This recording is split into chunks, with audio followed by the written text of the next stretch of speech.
Godzilla é literalmente a personificação do medo das armas nucleares.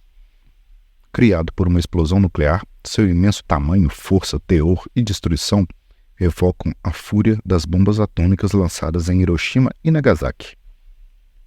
No decorrer da série de filmes, o grande monstro se desenvolveu como um personagem com características ora de um vilão, ora de um herói, que frequentemente salvava Tóquio e outras cidades, de invasões de outros kaiju e de, até certas vezes, alienígenas. Embora no processo de salvamento ele destrua uma grande parte dessas cidades.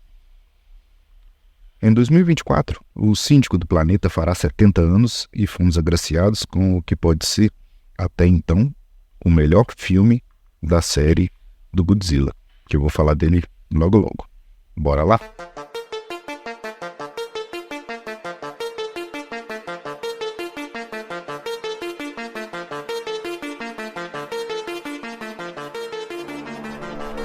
Você está ouvindo Projeto Contato Podcast.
Criado pelo produtor Tomoyuki Tanaka, o diretor Ishiro Honda e do mago dos efeitos especiais Eiji Tsuburaya, que mais tarde viria a ser o pai da família Ultraman, da série de filmes Ultraman, e também um ser que compôs aí a trilha sonora, né, que ficou icônica, foi o Akira Ifukube. Na série de filmes japoneses, o Godzilla é retratado como algum tipo de dinossauro gigante com escamas cinzas e ásperas, um poderoso rabo e várias placas ósseas. Sua origem varia de um filme para outro, mas é quase sempre descrito como uma criatura pré-histórica e que seus primeiros ataques ao Japão têm ligações com o início da Era Atômica, em particular a sua mutação causada por radiação atômica, né, que seria a fúria liberada pelo homem ao dividir os átomos, é apresentada como uma explicação para o seu grande tamanho e poderes fora do comum. A aparência do Godzilla foi inspirada em várias espécies de répteis e dinossauros ao longo do tempo. Especificamente, apesar de seu porte ereto, tem o corpo de um tiranossauro, longos braços, né, seria de um iguanodonte, e as placas ósseas de um estegossauro e a cauda da família ali dos crocodilos.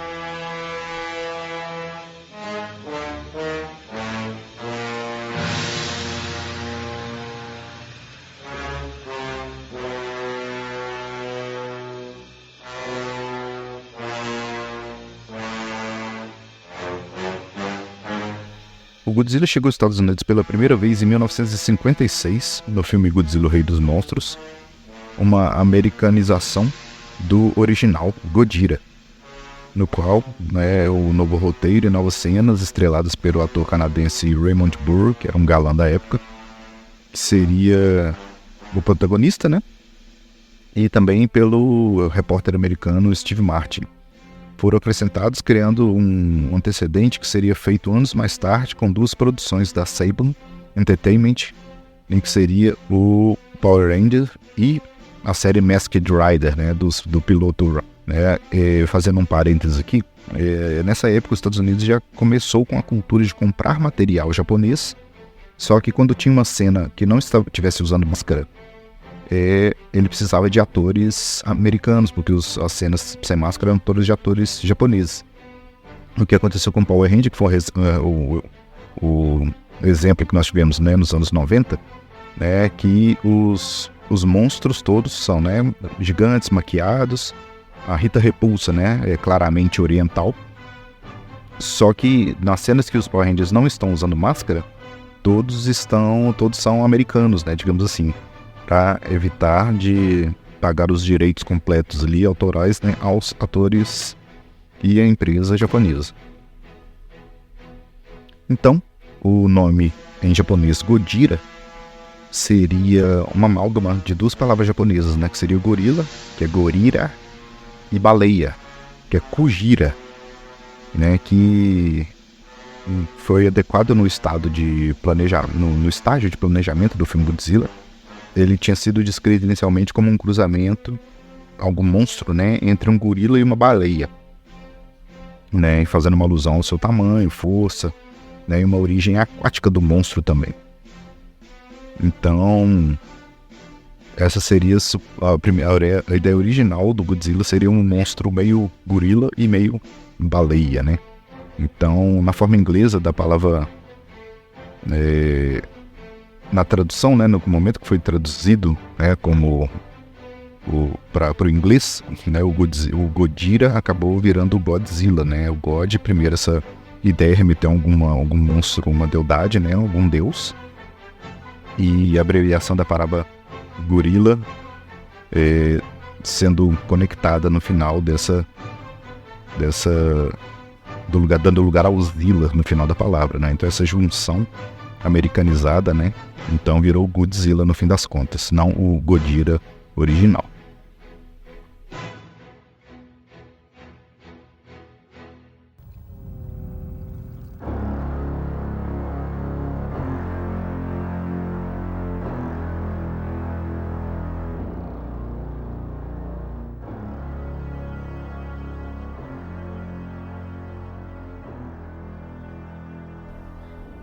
Então, falando um pouquinho das técnicas de filmagem de todos os filmes do Godzilla até 2004, com exceção da versão americana de 98, foi feito toda em CGI, né, tudo gravado uma técnica que se chama switch motion, né, que eram os atores usando roupas de monstros, né, roupas feitas de látex, que evitava a queimadura dos usuários. Os dentes eram todos feitos de madeira e resina, né, tudo muito artesanal, na verdade.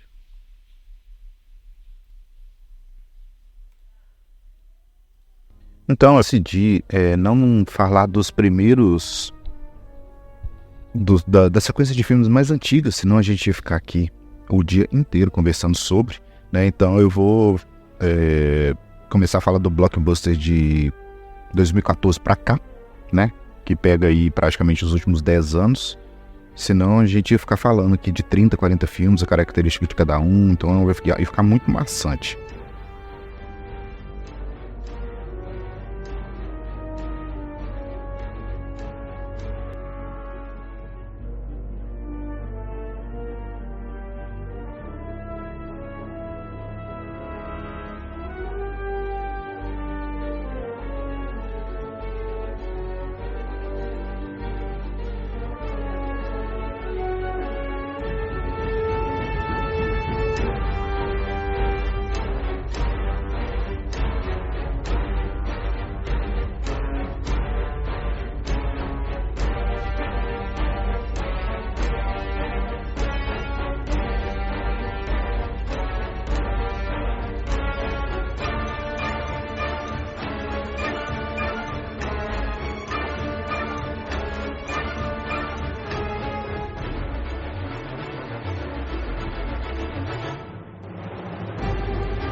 Então, falando um pouquinho do primeiro filme dessa nossa timeline aí, que é o Godzilla de 2014, ele já funcionou como um reboot, na verdade, da franquia Godzilla. Ele é o segundo filme de um estúdio dos Estados Unidos, o primeiro foi de 98, e ele reconta a origem do Godzilla nos dias atuais, né, como se fosse uma força terrível, incontrolável da natureza. Esse filme de 2014 ele é dirigido pelo Gareth Edwards, e quem estrela esse filme foi o Andy Serkis, né, que ficou famosíssimo por fazer a captura de movimentos do filme do Senhor dos Anéis. O Andy Serkis, ele fez a captura de movimentos do Sméagol no Senhor dos Anéis, fez também Planeta dos Macacos, né, ele fez o César, e nossa, ele fez diversos filmes e alguns filmes ele fez um filme da Marvel também, ele aparece no Pantera Negra, e no mais recente dele, o The Batman, de 2022, ele atua como o mordomo, né, do Batman. Então, o Andy Serkis, né, que já tem um currículo imenso. Na sequência tem o Aaron Taylor-Johnson, tem na faixa de uns 30 anos, né, e já fez muitos filmes. Recentemente ele vai fazer o Kraven também, o Caçador. A Elizabeth Olsen, a gente vê ela na Marvel como a Wanda Maximoff, né, Feiticeira Escarlate, me falhou o nome agora. Na sequência tem Bryan Cranston também, que ficou famosíssimo com... O Bryan Cranston ficou famosíssimo com Breaking Bad, né? Uma das melhores séries já produzidas. E o elenco é muito extenso e muito bom, individualmente, sabe? Então esse Godzilla de 2014 ele foi um achado, assim. Ele foi muito bem... O cast foi muito bem montado. E ele é uma coprodução da Legendary Pictures com a Warner Bros. Pictures. E foi distribuído pela Warner, né? Exceto no Japão, que quem tem a distribuição é sempre a empresa Toho, que é a empresa que faz os filmes japoneses do Godzilla. Então, no Japão, eles têm um acordo que somente a Toho pode fazer a distribuição no Japão. E esse filme, ele abre o que foi chamado Monsterverso, né? Que dá início ali à mitologia, expande essa mitologia do Godzilla, mas também do King Kong e outros monstros que vão surgindo a partir daí. Então, ele abre essa porta, né? Então, na sequência desse filme, já teve o Godzilla, o Rei dos Monstros, depois o Godzilla vs Kong, e teve um filme também que foi lançado em 2017, que é o Kong e Ilha da Caveira, que ele também traz mais partes desse universo a ser criado, né? E traz também a empresa Monarch, né? Que é o grupo de humanos que tenta entender o comportamento desses kaiju, né? Desses monstros, para que a gente não morra no processo, não fique no caminho deles, principalmente quando eles lutam entre si.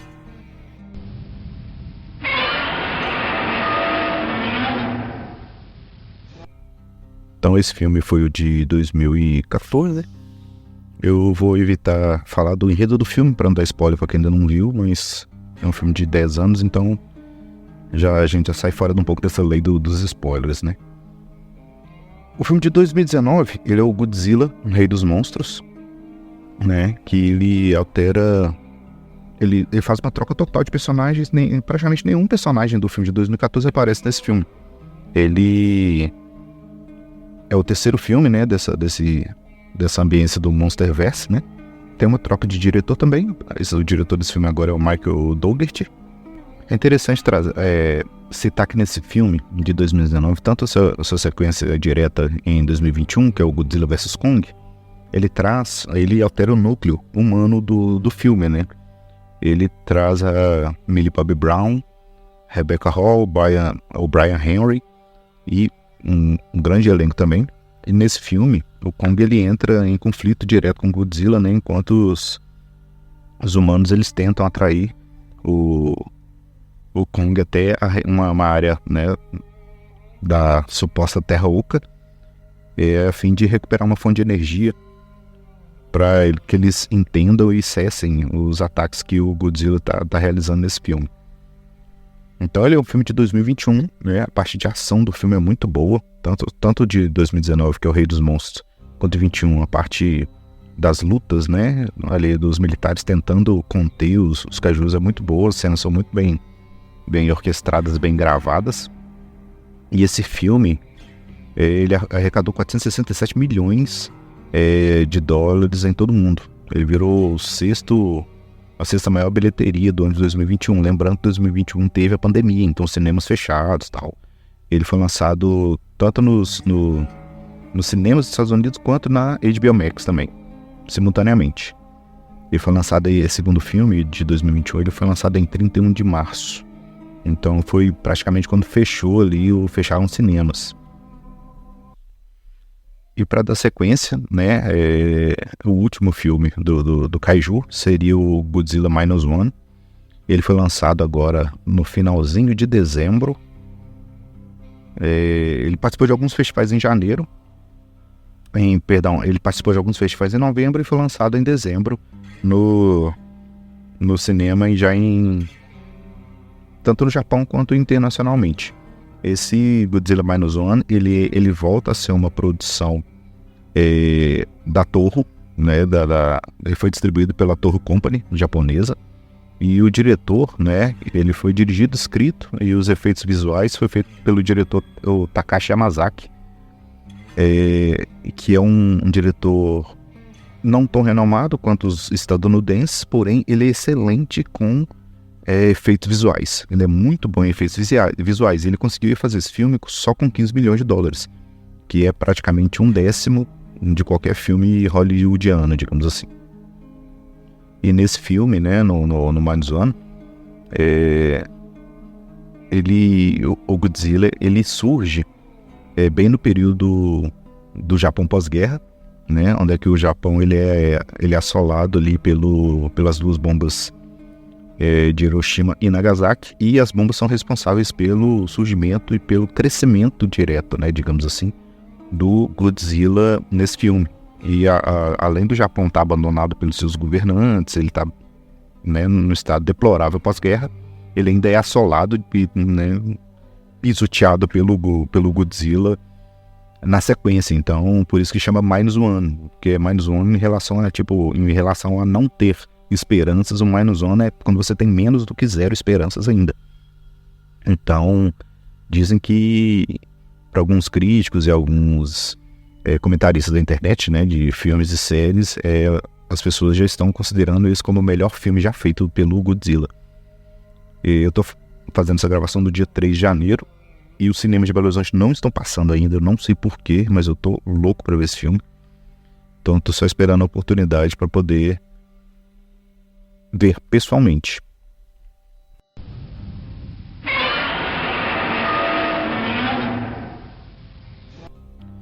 Falando um pouquinho ainda sobre esse mundo dos titãs nas telas, né, nós tivemos lançado agora em 2023 a série Monarch, o Legado de Monstros. Ela foi lançada pela Apple TV Plus, que ela expande ainda mais o universo, né, do Monsterverso, digamos assim. Então, no elenco desse filme tem o Kurt Russell e o seu filho, o Wyatt Russell, que, para quem não conhece, ele foi o Capitão América falso da série do Falcão do Soldado Invernal. Ele recebe o soro do super soldado, só que ele vira um Capitão América instável, meio psicopata, assim. E para a primeira temporada, ele são 10 episódios, atualmente está no 8º, está saindo todas as sextas-feiras. Faltam só 2 episódios para finalizar, né? E essa série acontece após os eventos do filme de 2014, e depois ele faz um salto no tempo para explorar como é que a humanidade, né, os militares, eles reagiram quando eles descobriram que existiam os kaijus. Então ele fica dando uma passeada na linha do tempo. Então ele tem cenas de 2014, depois ele volta na Segunda Guerra, quando eles descobrem o Godzilla, né? E logo após ali o período de guerra contra o Japão, tem uma cena que eles mostram o Godzilla e eles lançam uma bomba atômica nele, só que ele não morre. Isso é mostrado também. Isso só é citado no primeiro filme de 2014, nas cenas iniciais, que como se fosse uma gravação antiga. E essa gravação, ela mostra uns militares colocando um óculos numa praia e bombardeando, soltando uma bomba no que seria o Godzilla, e não tem outra citação nenhuma. Então eles aprofundam isso se não me engano, no 4º ou no 5º episódio da série. E essa série, ela mostra mais das famílias que fundaram a Monarch, né, que é essa empresa que tem verba do governo para poder tentar entender e, em caso de capacidade, neutralizar esses kaijus, né? Então, a luta que teve em 2014 entre o Godzilla e os Mutos, né, que assolou a cidade de São Francisco em 2014, mostrou que essas criaturas radioativas existem e, após sobreviver diretamente a esse conflito, a Kate, que é uma das protagonistas da série da Monarch, ela viaja pelo mundo para entender qual é a ligação da família dela com a Monarch, né? E as suas descobertas levam ela até o esconderijo do Lee Shaw, que é o Kurt Russell, que também é um dos fundadores da Monarch, que ele tem muitos segredos que nunca foram revelados, que nem a própria Monarch sabia. Então é uma série muito boa, a parte de desenvolvimento dos personagens, do drama da série é muito boa, e ela tem efeitos especiais excelentes, não foi uma série muito cara, e ela, a todo momento, né, ela cita e mostra, né, o Godzilla e outros monstros também, monstros novos que nunca apareceram em nenhum dos filmes até agora, o que está sendo bem interessante, bem legal. E ainda antes do lançamento, essa série ela já tinha sido muito bem avaliada, né, naquele site Rotten Tomatoes. A avaliação foi de 89%, que é uma avaliação bem alta, né? E essa série ela traz uns easter eggs, digamos assim, bem legais também. Se não me engano, no primeiro episódio, onde é que os personagens encontram um documento antigo da Monarch, que é do pai que na verdade era do Billy Randa, que é aquele Bill Randa, que é o personagem que o John Goodman faz, tanto no filme de 2014 quanto na série ele também aparece, e ele deixa uma sequência de materiais guardados, né, na família dele, que tem informações sobre titãs que nem a própria Monarch conhecia ainda, ou não tinha dado tempo de catalogar antes da morte dele anteriormente, na Ilha da Caveira. Então os filhos eles descobrem esses materiais e começam a traduzir, descriptografar algumas coisas, e tem um momento em que aparece em um documento do Bill Randa a foto comprovando, né, um arquivo comprovando que a Monarch tinha conhecimento do Pé Grande, e que ele, como se fosse um cripto, né, que seria identificado pela Monarch como real, digamos assim. Então ficou esse easter egg logo no primeiro episódio, que foi uma coisa bem interessante. E galera, vocês conheciam todas essas informações, digamos assim, né, do Godzilla? Eu sou muito fã de Kaiju em geral, mas minha paixão começou com Godzilla mesmo. Eu achei super fantástico esse mundo novo, onde é que a gente é irrelevante no contexto dos grandes titãs, né? Vou deixar uma caixinha de perguntas para vocês também no final, e queria agradecer mais uma vez a audiência e a participação de vocês nos comentários, que é sempre bem legal, sempre muito bom conhecer o feedback de vocês, beleza? Então, gente, muito obrigado, e a gente se vê muito em breve. Valeu!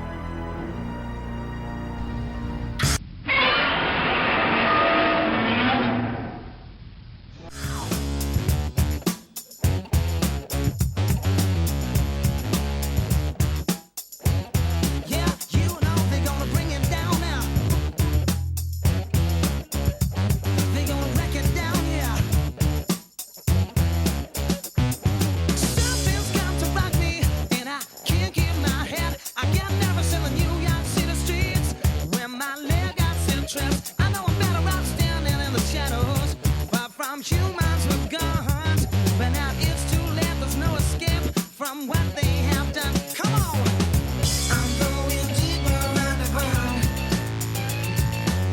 There's too much panic in this town. I'm going deeper underground. There's too much panic in this town. I'm going deeper underground. Well, I got to go deeper.